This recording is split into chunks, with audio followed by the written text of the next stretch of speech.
আসসালামু আলাইকুম রহমতুল্লাহি ওবরাকাতুহ। কোকাকোলা, পেপসি, স্প্রাইট, 7 আপ যত ধরনের ইসরায়েলি প্রোডাক্ট আছে আমরা সকলেই বয়কট করব ইনশাআল্লাহ। আচ্ছা ভাই, আপনাকে ছোট একটা প্রশ্ন, যে টাকা দিয়ে কোকা কোলা কিনে এনে লাথি দিয়ে ফালাই দিলেন, এটার কারণটা কি ভাই?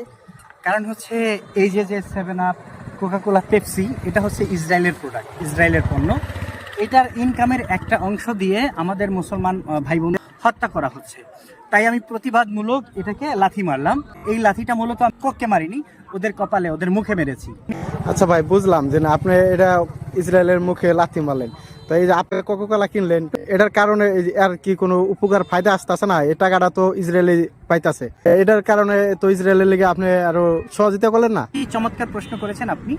অবশ্যই পরোক্ষভাবে আমার এইটা ক্রয় করার কারণে ওরা লাভবান হচ্ছে, এর একটা লভ্যাংশ ফিলিস্তিনি ভাই ও বোনদের পেছনে ব্যয় হচ্ছে। কিন্তু আমি এটার থেকে এটা বোঝাতে চেয়েছি যে একটু ক্ষতি হল, আমি এই ক্ষতির মাধ্যমে ওদের আরো বেশি ক্ষতি করেছি। কারণ হচ্ছে আমি ওদেরকে জুতা পেটা করেছি, আমি ওদের কপালে, ওদের গালে জুতা মেরেছি। তা এবার আপনার কাছে আমার একটা প্রশ্ন, আপনি সঠিক উত্তর দেবেন।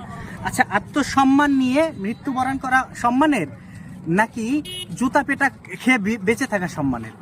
ইনশাল্লাহ মুসলমান মানুষ, মুসলমান সব সময় আল্লাহ তাআলার কাছে সম্মানী ব্যক্তি, তো মৃত্যুবরণ করা সম্মানের, যে মান সম্মান নিয়ে মৃত্যুবরণ করা সম্মানের। আর জুতা পিটা করা, খাওয়ার থেকে মৃত্যুবরণ করা অনেক হাজার হাজার গুণ আল্লাহর কাছে লাখ লাখ শুকরিয়া দরবারে সম্মানের। তো এটাই আপনি অবশ্যই সঠিক উত্তর দিয়েছেন। ইসরায়েল এখন আত্মসম্মান জলাঞ্জলি দিয়ে ওরা জুতা পিটা খেয়ে বেঁচে আছে। আসসালামু আলাইকুম রহমতুল্লাহি ওবরাকাতুহ। কোকাকোলা, পেপসি, স্প্রাইট, 7 আপ যত ধরনের ইসরায়েলি প্রোডাক্ট আছে আমরা সকলেই বয়কট করব ইনশাআল্লাহ। আচ্ছা ভাই, আপনাকে ছোট একটা প্রশ্ন, যে টাকা দিয়ে কোকা কোলা কিনে এনে লাথি দিয়ে ফালাই দিলেন, এটার কারণটা কি ভাই? কারণ হচ্ছে এই যে 7 আপ, কোকাকোলা, পেপসি এটা হচ্ছে ইসরায়েলের প্রোডাক্ট, ইসরায়েলের পণ্য।